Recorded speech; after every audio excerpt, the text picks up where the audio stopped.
আলামিন এই আয়াত নাযিল করে দেন। নাযিল করে দিয়ে বলেন, হে দুনিয়ার বান্দা বান্দীরা তোমরা শুনে নাও, নবী মুহাম্মদের জামানায় এমন একটা রাত আসবে, ওই রাত হলো শবে কদরের রাত। ওই রাতে আমার যেই বান্দা বান্দীরা ইবাদত করবে, আমি আল্লাহ রাব্বুল আলামিন ওই বান্দার আমল নামায় 1000 মাসের সোয়ার উত্তম নেক দান করবো। যেরকম সুবহানাল্লাহ। যেহেতু উম্মত মুহাম্মদের উম্মতেরা হায়াত কম, তাদের একেবারে হায়াত কম, কিন্তু নেকের আমলটা অনেক বেশি, নেকের পরিমাণটা অনেক বেশি। এই কারণে উম্মতে মুহাম্মাদির যেই সমস্ত বান্দা বান্দিরা শবে কদরে ইবাদত করবে, আল্লাহকে রাজি খুশি করবে, আল্লাহ রাব্বুল আলামিন বলেন, আমি আল্লাহ রাব্বুল আলামিন ওই সমস্ত বান্দা বান্দিদের তার অতীতের সমস্ত গুনাহগুলি মাফ করে দিব। এই কারণে সামনে আসছে শবে কদরের রাত, এবং বড় একটা আমল হলো ইবাদত, এবং আরেকটা আমল হলো ইতিকাফ করা। বান্দা সারা বছর গুনাহ করে, সারা বছর কি করে? আল্লাহ নাফরমানি করে। আল্লাহ রাব্বুল আলামিন বলেন, যেই বান্দা ইতিকাফে বসবে, যেই বান্দা ইতিকাফে বসে শবে কদরাতে আমার আল্লাহর দরবারে ক্ষমা চাবে, আমি আল্লাহ তার অতীতের সমস্ত গুনাহগুলি মাফ করে দিব। এই কারণে ইতিকাফের এত দাম। যারা ইতিকাফ করবে তারা মূলত শবে কদর পাবে, বেশিরভাগের সম্ভাবনা পাবে, সম্ভাবনা 100% পাবে। 10 দিনে যে করে একদিন তো শবে কদর অবশ্যই আসবে। শবে কদরের কিছু আলামত আছে বুখারী শরীফের মধ্যে, হাদিসের মধ্যে পাওয়া যায়। শবে কদর আলামত হলো, যেই দিন শবে কদর হবে ওই দিন আকাশটা একটু মেঘাচ্ছন্ন থাকবে, এবং ওই দিন হালকা পাতলা কিছু বৃষ্টি হবে। ওই দিন মনে করতে শবে কদরের দিন। এখন যেই দিনে বৃষ্টি হবে ওই দিনে শবে কদরের দিন হবে। আল্লাহ নবী বলেন, হে আমার উম্মতেরা, তোমরা শেষের 10 দিন শবে কদরের তালাশ করো। যেই বান্দা বান্দি 10 দিন শবে কদরকে অপেক্ষা করে ইবাদত করবে, শবে কদরকে তালাশ করবে, আল্লাহ রাব্বুল আলামিন তার অতীতের গুনাহগুলি মাফ করে দিবেন। আল্লাহ রাসূল বলেন, ক্বালা রাসূলুল্লাহ সাল্লাল্লাহু আলাইহি ওয়াসাল্লাম, মান ক্বামা লাইলাতুল কদরি ঈমানান ওয়া ইহতিসাবান গুফিরা লাহু মা তাকাদ্দাম মিন যামবিহি আও কামা ক্বালা an-নবী আলাইহিস সালাতু ওয়াস সালাম। আল্লাহ নবী বলেন, যে ব্যক্তি মান ক্বামা লাইলাতুল কদরি, লাইলাতুল কদরে দিন ইবাদত করবে, মান ক্বামা লাইলাতুল কদরি ঈমানাও, ঈমানের সহিত, ওয়া ইহতিসাবান গুফিরা লাহু মা তাকাদ্দাম মিন যামবিহি, যে ব্যক্তি লাইলাতুল কদরে ঈমানের সহিত ইবাদত করবে, আল্লাহকে রাজি খুশি করে ইবাদত করবে, আল্লাহ রাব্বুল আলামিন গুফিরা লাহু মা তাকাদ্দাম মিন যামবিহি, তাকে ক্ষমা করে দিবেন তার অতীতের গুনাহগুলি। এই কারণে শবে কদর এটা তো কোরআন দ্বারা দলিল। কিসের দ্বারা দলিল? এটা মানতে হবে, বুঝতে হবে, শবে কদরের ইবাদত করতে হবে। কি বলেন ভাই? আজকে হলো আমরা আজকে 21 রমজান তারাবি পড়বো, সামনে হয়তোবা বৃহস্পতিবার যে আসতেছে, বৃহস্পতিবার দিন যায় রাত হলো শবে কদরের রাত। বৃহস্পতিবার কি দিন যায় রাত হবে শবে কদরের রাত। তো ইনশাল্লাহ আমরা ওই দিন সবাই কি করব? ইবাদতটা ইনশাল্লাহ করব। কি বলেন ইনশাল্লাহ? কারণ আমরা তো সবাই মরণশীল, সবাই কিশীল। আমরা এখানে যারা আছি সব হইলাম জিন্দা লাশ। সব কি লাশ? যারা মরে গেছে তাদের বলে কি লাশ? মৃত লাশ। কি লাশ বলে? মৃত লাশ। আর আমরা হইলাম জিন্দা লাশ। আমাদের রু আছে, এই কারণে আমাদের কি বলে? জিন্দা বলে। আর যাদের রু নাই তাদের কি বলে? মৃত লাশ বলে। তো আমরা একসময় তাদের সাথে কি জড়িত হয়ে যাব? অচিরেই কি জড়িত হয়ে যাব। তো কবরে তো থাকতে হবে। কোথায় তো যাওয়ার মতো কোনো রাস্তা নাই, ফালানোর মতো কোনো কি নাই, রাস্তা নাই। ওই কবরে শান্তি পেতে হলে আমাদের কি দরকার? ইবাদত দরকার। কি দরকার?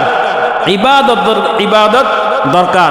আল্লাহ রাব্বুল আলামিন আমাদেরকে তো মূলত বানাইছেন কিসের জন্য? তার দাসত্ব করার জন্য।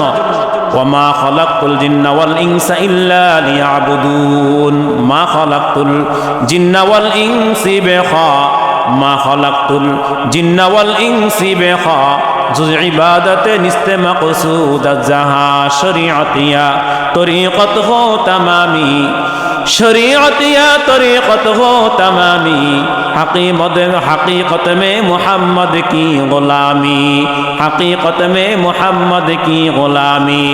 আল্লাহ রব্বুল আলামিন বলেন, হে দুনিয়ার বান্দা বান্দিরা, আমি আল্লাহ রব্বুল আলামিন তোমাদের একমাত্র বানাইলাম আমার দাসত্ব করার জন্য, আমার ইবাদত করার জন্য।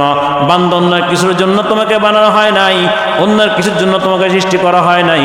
বান্দা তোমাকে একমাত্র বানানো হয়েছে আমার দাসত্ব করার জন্য, আমাকে ডাকার জন্য।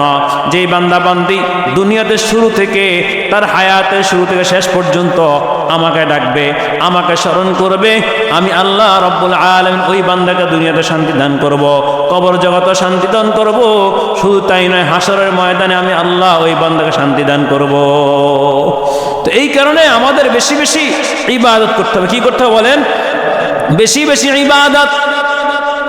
আল্লাহ রাব্বুল আলামিন কোরআনের অনেক জায়গায় বারবার বলতেছেন, ইয়া আইয়ুহাল্লাযীনা আমানু ইসবিরু ওয়া সাবিরু, ইয়া আইয়ুহাল্লাযীনা আমানু ওয়া আমিলুস সালিহাত। আল্লাহ কোরআনের বারবার অনেক আয়াতের মধ্যে বলছেন, হে দুনিয়ার ঈমানদাররা, তোমরা যখন ইবাদত করবা, যখন তোমরা আমল করবা, আমানু ওয়া আমিলুস সালিহাত, বান্দা তুমি ঈমান আনো, তারপর তুমি আমল করো, সঠিক আমল করো। বান্দা তুমি আমল করবা, তোমার আমলের মধ্যে কোনো ত্রুটি যুক্ত থাকতে পারবে না। তোমার আমলের মধ্যে থাকতে হবে সঠিক আমল। লোক দেখানো কোনো আমল থাকা যাবে না, মানুষ দেখানো কোনো আমল থাকা যাবে না। যেই বান্দার আমলের ভিতরে লোক দেখানো আমল থাকবে, যেই বান্দার আমলের ভিতরে মানুষ দেখানো আমল থাকবে, ওই বান্দার আমল আল্লাহর দরবারে পৌঁছবে না। এই আমল ত্রুটি মুক্ত থাকতে হবে। ত্রুটি মুক্ত আমলগুলা আল্লাহ রাব্বুল আলামিন আমাদের কবুল করবেন। কি করবেন? কবুল করবেন। গোপনে ইবাদত, গোপনে নামাজ পড়া, গোপনে দান সদকা করা, গোপনে বেশি বেশি আমল করা। যেই বান্দা বান্দিরা গোপনে বেশি বেশি আমল করবে, গোপনে বেশি বেশি দান সদকা করবে, এই রমজান মাস আসছে, দান সদকা করার মাস। বেশি বেশি মানুষকে দান সদকা করতে হবে, 170 নেকি পাওয়া যায়। বেশি বেশি আমল করতে হবে, 170 নেকি পাওয়া যায়। যেই বান্দা বান্দিরা গোপনে আমল করবে, গোপনে কি করবে? দান সদকা করবে। গোপনে প্রত্যেক কাজে আল্লাহকে ডাকবে, আল্লাহ পাক রব্বুল আলামিন ওই বান্দাকে গোপনে গোপনে মাফ করে দিবে। তো এই কারণে এই রমজান মাসটা আমাদের শেষের কাছাকাছি, আর মাত্র 10 দিন বাকি। কয়দিন বাকি আছে? এই তো শেষ। যদি একটু কষ্ট লাগে, রোজা থাকলে গ্যাস্ট্রিক হয়, যদি একটু কষ্ট, কিন্তু এর বিনিময় আল্লাহ রাব্বুল আলামিন আমাদের কি দিবেন? জোরে বলেন, কি দিবেন? জান্নাত দিবেন। এই রোজাটা সহি হতে হলে, শুদ্ধ হতে হলে, আমি রোজার শুরুতে বলেছিলাম, 1 নম্বরে গীবত বলা যাবে না, সকলখুরি করা যাবে না, মানুষদের দোষ ধরা যাবে না। এবং এই রমজানে বেশি বেশি আমল করতে হবে, মানুষকে দোষ থেকে মুক্ত করতে হবে, মানুষের বিরুদ্ধে বলা যাবে না, দোকানপাটে বেশি বেশি গীবত করা যাবে না, কোনো গীবতে করা যাবে না। এগুলো থেকে যেই বান্দা মুক্ত থাকবে, সঠিক আমল করবে, আল্লাহ রাব্বুল আলামিন বলেন, আমি আল্লাহ ওই বান্দা রমজান রোজাকে একেবারেই কবুল করে নিব। তো যারা এই রমজান মাসটা পেয়েছেন, যারা কাজে লাগাইছেন, তারাই কি সফল কামিয়াব। আর যারা কাজে লাগাইতে পারে না, তারা কি সফল কামিয়াব না।